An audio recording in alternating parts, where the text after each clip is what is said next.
اسلام آباد میں پاک فوج کے دستے تعینات شہریوں کے جان و مال کے تحفظ اور امن و امان برقرار رکھنے کے لیے شہر اقتدار اور گرد و نواح میں گشت۔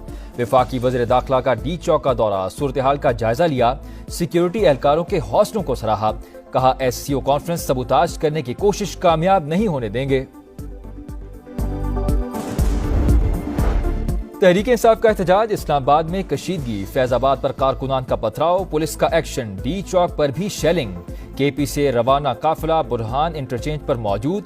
علی امین گنڈاپور کہتے ہیں جتنی چاہے رکاوٹیں ڈال لیں، ڈی چوک ہی ہماری منزل ہے۔ تحریک انصاف کا آج پنجاب کے تمام اضلاع میں احتجاج کا اعلان، وسطی پنجاب کے کارکنان کو مینار پاکستان پہنچنے کی کال۔ انتظامیہ متحرک، مینار پاکستان گراؤنڈ کے اطراف کنٹینرز لگا دیے، شہر کے داخلی راستے بھی بند، اندرون شہر ٹریفک کی روانی معمول کے مطابق رواں دواں۔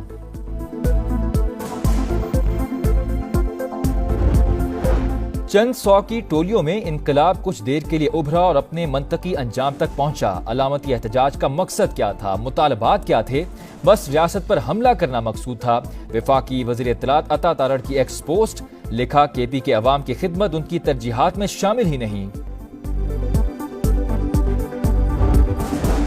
بھارت کے وزیر خارجہ جے شنکر شنگھائی تعاون تنظیم کے اجلاس میں شرکت کے لیے پاکستان آئیں گے۔ کسی بھی اعلیٰ بھارتی عہدیدار کا 9 برس بعد دورہ پاکستان۔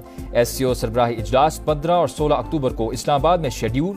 چین اور روس سمیت 9 رکن اور 4 مبصر ممالک کے وفود شریک ہوں گے۔ نہتے فلسطینیوں سے یکجہتی کا اظہار، 7 اکتوبر کو یوم یکجہتی فلسطین منایا جائے گا۔ ملک بھر میں اجتماعات اور سیمینار ہوں گے۔ صدر مملکت اور وزیر اعظم کی میزبانی میں آل پارٹیز کانفرنس بلانے کا فیصلہ۔ بلاول بھٹو اور حافظ نعیم الرحمان کی شہباز شریف سے ملاقات۔ پی پی چیئرمین کی جانب سے فیصلے کا خیر مقدم۔ ایکس پر پوسٹ میں لکھا، صہیونی ایجنڈے کے خلاف پوری قوم کو ہم آواز ہونا چاہیے۔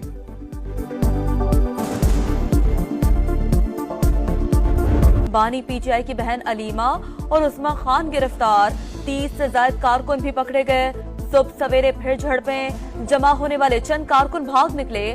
وزیر اعلیٰ خیبر پختونخوا کی قیادت میں قافلہ برہان انٹرچینج پر موجود، رکاوٹیں ہٹانے کی کوشش کرتے رہے۔ علی امین گنڈاپور کہتے ہیں جتنی چاہے رکاوٹیں ڈال لیں، ڈی چوک ہی ہماری منزل ہے۔ جب تک بانی کا حکم نہیں آئے گا آگے بڑھتے رہیں گے۔ جڑواں شہروں میں موبائل فون سروس دوسرے روز بھی بند۔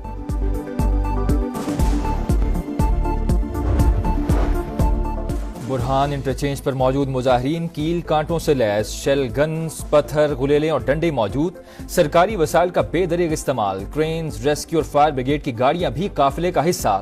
حسن ابدال کے قریب موٹر وے ہارو پل کو زبردستی کھول دیا۔ پولیس کے ساتھ شدید جھڑپ، پتھراؤ، پولیس کی جوابی شیلنگ۔ چھچ انٹرچینج سے کنٹینرز ہٹانے کے لیے ہیوی مشینری کا استعمال۔ پولیس نے اٹک میں خندقیں کھود دی۔ ازما بخاری نے احتجاج میں شریک مسلح شخص کی ویڈیو شیئر کر دی، کہا دہشت گردوں کا اصل پلان اور چہرہ دکھانے کا شکریہ، یہ لاشیں گرا کر اس سے کیش کروانا چاہتے ہیں۔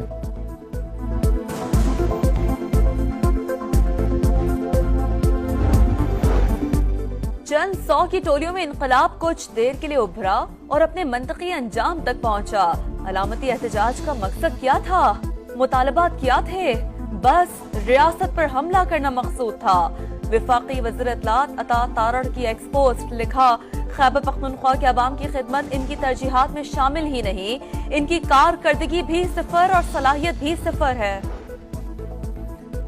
وزیر اعظم شہباز شریف سے گورنر خیبر پختونخوا کی ملاقات، ملک کی موجودہ صورتحال پر تبادلہ خیال۔ فیصل کریم کنڈی نے کہا صوبے کو دہشت گردوں کے رحم و کرم پر نہیں چھوڑ سکتے۔ اسرائیل پاکستان سے پنگا نہیں لے سکتا، بانی پی ٹی آئی کے ذریعے حملہ آور ہے۔